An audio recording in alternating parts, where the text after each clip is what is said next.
Olá, pessoal! Prontos para mais uma aula? Essa aula será de matemática e suas tecnologias. E vamos trabalhar a habilidade de interpretar gráfico cartesiano que represente relações entre grandezas. Boa aula! Oi, pessoal, tudo bem? Meu nome é Vitor Israel, sou professor de matemática. Eu estou aqui hoje para auxiliar no preparo de vocês para a prova do Enem que se aproxima. Hoje a gente vai falar sobre a habilidade 20, que é aquela onde a gente vai interpretar o gráfico cartesiano que representa relações entre as grandezas. Então a gente vai olhar para vários gráficos para entender o que ele quer passar para a gente de informação. Alguns gráficos vão contar com muitas informações, então é importante a gente focar em quais informações vão ser mais importantes. Bom, vamos pensar da seguinte forma.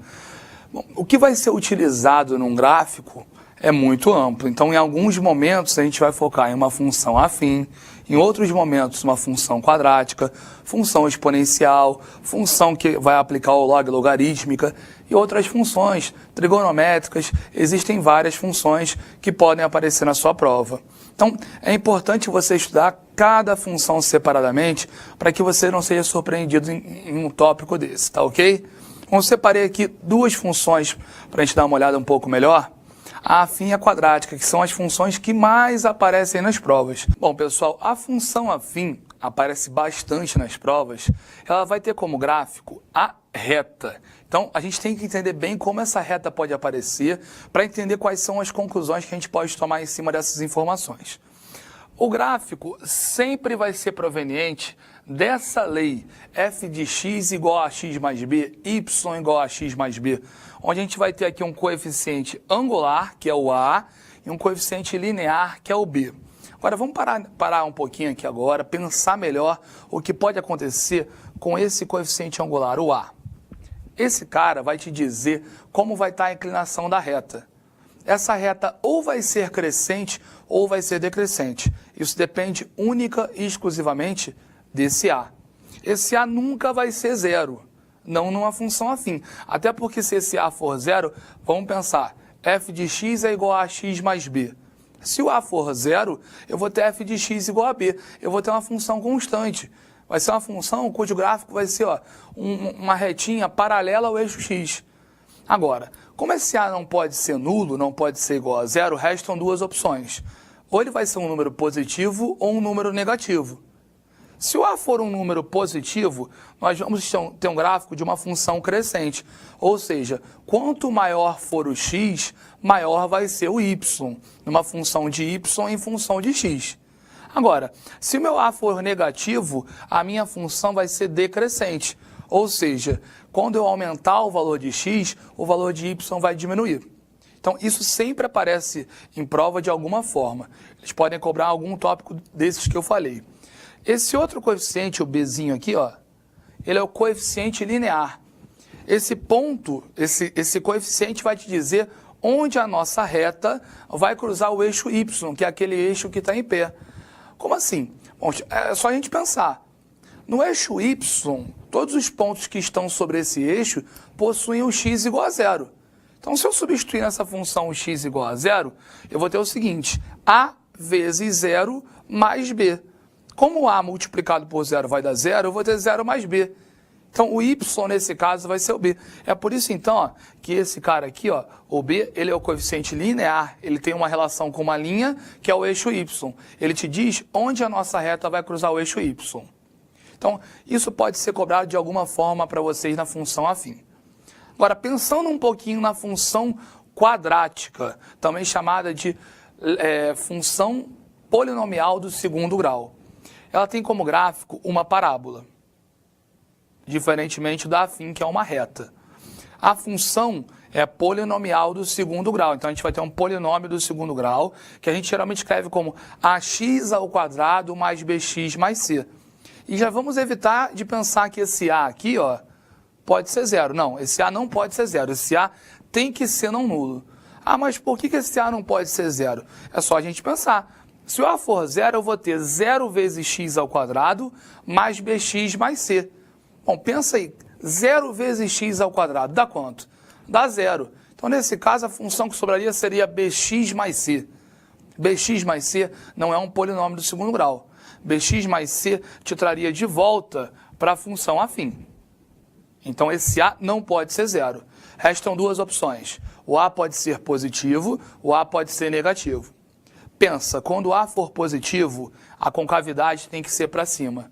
Se o a for positivo, ó, concavidade para cima. Eu vou ter aquela curva voltada para cima. E esse ponto aqui, ó, importantíssimo.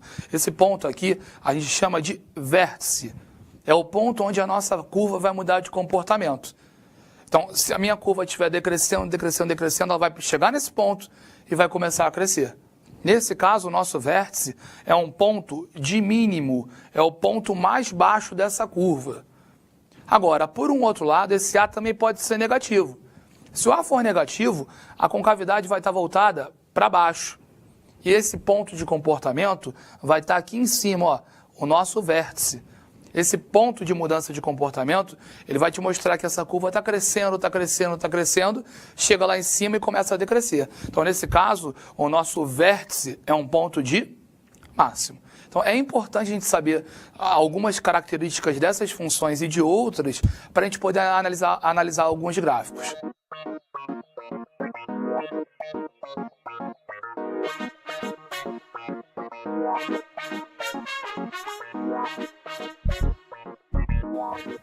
Agora, pessoal, a gente vai ver uma situação bem usual do Enem, dessa nova prova, sempre aparece nessas provas, tá? Diz o seguinte: uma forma experimental de insulina está sendo injetada a cada 6 horas em um paciente com diabetes. Então, a cada 6 horas vão injetar insulina nesse paciente. O organismo usa ou elimina, então vamos focar bastante nisso aqui, ó. Usa ou elimina a cada 6 horas, de mesmo período, 6 horas, 50% da droga presente no corpo. Então, ele vai ter uma certa quantidade, 50% daqui a 6 horas não vai estar mais ali. Qual o gráfico que melhor representa a quantidade Y da droga no organismo como função do tempo T em um período de 24 horas, um período de um dia? Então, a gente tem que parar e analisar. A cada 6 horas, vão injetar insulina nesse cara. Injetando insulina nesse cara, ele vai ter uma concentração elevada e essa concentração vai cair pela metade depois de 6 horas. Só que exatamente depois de 6 horas, o que vai acontecer? Vão injetar insulina de novo nesse cara. Então, vai voltar a se elevar. Então, você vai ter um nível de insulina que vai estar em certa quantidade que a gente não pode dizer. A gente vai ter que pensar que é uma certa quantidade. Essa certa quantidade, depois de 6 horas, vai cair pela metade. Ou seja, a gente pode pensar que ele começa com um X. Depois de 6 horas, o que vai acontecer? Ele vai perder 50%, ele vai perder metade. Ou seja, ele vai partir de X, depois de 6 horas ele cai para quanto? Para meio X. Então, essa função vai começar com uma característica decrescente. Só que exatamente depois de 6 horas, o que vai acontecer? Vão injetar insulina de novo nesse paciente. Então, essa quantidade X vai ser colocada de novo. Então, ele tinha X, caiu para meio X, vão colocar mais X, né? Então, o que vai acontecer? Meio X mais X, a concentração vai ser maior do que a inicial, né? Vai lá para 1,5X. O que vai acontecer com esse 1,5X depois de 6 horas? Metade não vai estar mais no corpo do paciente. Ou seja, você vai cair para 0,75X. Isso depois das 6 horas seguintes. Então, depois dessas 6 horas seguintes, o que vai acontecer de novo? Vão injetar insulina de novo, a mesma quantidade, X. Então, ele vai ter 0,75X e vão colocar mais X.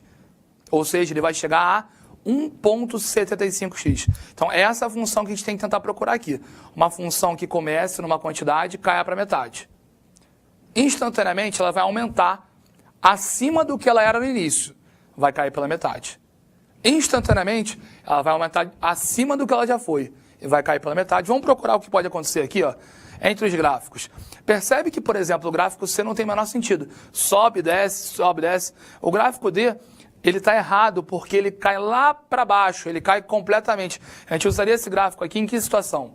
Numa situação em que a gente eliminasse completamente a insulina no corpo. O gráfico A está errado porque ele não tem o decrescimento.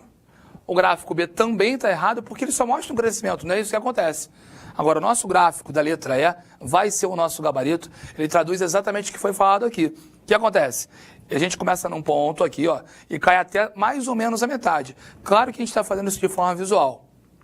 Cai pela metade, instantaneamente, ó, subiu para cá. Percebe que acontece o quê? Eu estou acima do que eu já fui. Desce pela metade e sobe acima do que eu já fui. Então, exatamente o que foi falado, a gente marca como gabarito a letra E. Bom, pessoal, então é isso. A gente tem que olhar para esses gráficos, tentar interpretar da melhor maneira possível, porque normalmente não tem nada muito difícil, muito absurdo, não. A gente tem que parar aí pela ideia do cotidiano e também pela ideia transmitida no texto, tá bom? Espero ter ajudado vocês. Até a próxima. Tchau, tchau. Para desenvolver melhor essa habilidade, consulte a ficha de estudo número 50. Bom estudo e até a próxima aula!